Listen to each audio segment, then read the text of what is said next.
თბილისში მთაწმინდის რაიონის გამგეობაში პროექტი ძველი თბილისის საღამოები გრძელდება. ამჯერად აქ ტრიო ძველი ჰანგების შემოქმედებითი საღამო გაიმართა. ტრიოში შემავალი ყველა მომღერალი მთაწმინდის რაიონის მცხოვრებია. ტრიოს რეპერტუარში ქალაქური ჟანრის სიმღერები შედის.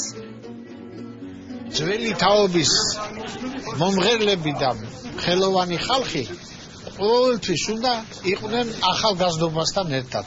და ნიკა მელიამ ამას ჩაუყარა საფუძველი. მადლობა ნიკას. ასეთი ლამაზი საღამო მოგვიძნეს ჩვენ ხანში შესულ ადამიანებს, რომლებმაც 6 თვის წინ შევქმნით ჩვენი ვოკალურ ტრიო, ძველი ჰანგები, ქალბატონ თამილამა გვაჩინა და ბატონ ნიკას ზეობით ჩვენ ესე იგი დღეს სავდექით საზოგადოების წინაშე. ძალიან მნიშვნელოვანია მით უმეტეს ამ დაძაბულ პოლიტიკურ ვითარებაში ამ საღამოების გამართვა.